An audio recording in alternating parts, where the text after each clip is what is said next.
Hello there, I'm Ollie Hand, and today I'm going to teach you all about sound checks. If you're ready to do a sound check, that means that you've applied to be a member of Reach OnAir, you've had your application approved, but you now need to go on air. Well, the first thing you need to do is download this. This is Audeck Broadcaster, available in the downloads area of the members section, members area, and this is the piece of equipment that allows you to log on to the servers for Reach OnAir in order to broadcast. It's a sort of door, if you like. You log on to this just ahead of your show. All the countdown clocks are on there, and it allows you to connect and do your show, and all the timers are there. And most importantly for sound check, the level meters, so you can see how loud or quiet your audio is, if indeed it's going through at all. If not, it's something you might want to look into.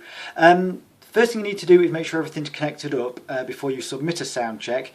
So that means anything that you might use to use music internally, so any playout system such as RS Player, which we recommend here at Reach OnAir. You'll need to make sure that that's all registering on any external CDs you use as well, or of course microphones. I myself use external CDs, there they are, my CD mixer, and microphone as well, which is plugged into the back of there, and it all gets plugged into the back of the computer. So the first thing you need to do is make sure that this is stereo mixed. There are other variations of that depending on what operating system you use, but stereo mix is the main one, which means that anything you play that's plugged into your sound card will be registered on Audeck and therefore play out on air. So I'm not doing the sound check right now, but just to test it, I'll play a jingle from my internal player. You can see that's registering. If I turn my microphone up and say hello 1212, you can see that that's registering as well. And if I play a song from my external mixer, from my CD player, that also registers as well. So it should all be good to do your sound check. Everything's registering, so why not? So you need to do just a 30-second bit of audio just to make sure it all works, and just to demonstrate to the management that everything is in good working order, because before sound checks we had some awful sounding stuff that made it to air without any sort of policing, as it were, whatsoever. So it's very important that this is good, so it makes it clear that you can go on air and it sounds good, and it's going to be a pleasurable experience for the listener as well. To do this, test audio levels. Where is it? There it is on Audeck. You've got two options here. One is test connection, so you can do that from time to time just to make sure that your connection is okay to the server, but test audio levels is the one that you want here.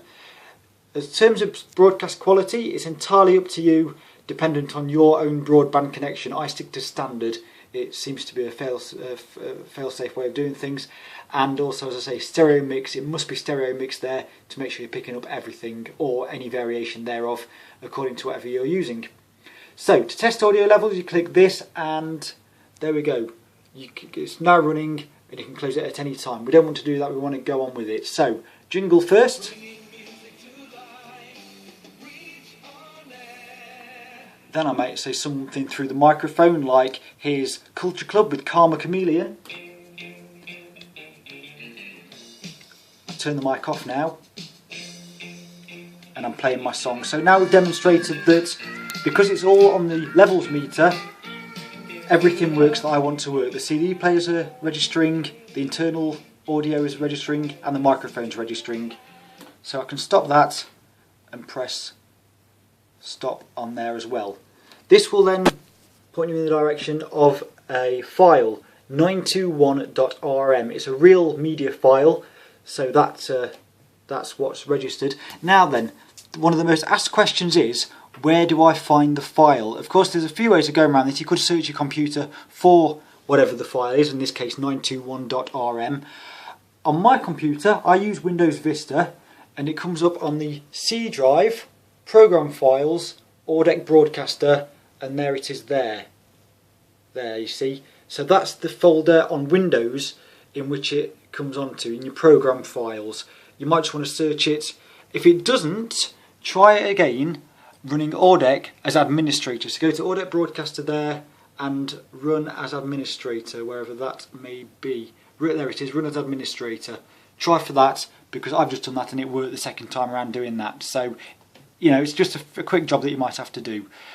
There's the file. I click on that to make sure it does sound okay, and it takes a bit of time. You need a real player to play this from, and this is where it gets a bit slower now and starts messing about trying to find it, but here it is. So it's going to find the file. This is for you to play it back to double check it all. Bringing music to life, Reach OnAir. Then I might say something through the microphone like, here's Culture Club with Karma Chameleon. And that's what it was. There it was. The big gap at the start was because I did leave a big gap between pressing record and playing what I was playing, so that shouldn't happen usually. That was just me on this occasion. So everything sounded all crystal clear there. So you need to get your file, go into the members area and go to Soundcheck. There it is, Soundcheck. Now because I've already uploaded one, I've got all this about it already being approved and not having anything to approve. Upload your Soundcheck. Mine's already been done, but you'll find a box there that you can pick the file out, import it into there, browse for it and import it and press send, and someone hopefully will be back to you in a day or two to let you know whether or not it's been approved. And from then you can book your shows. So happy sound checking, and hopefully we'll see you on air very soon indeed.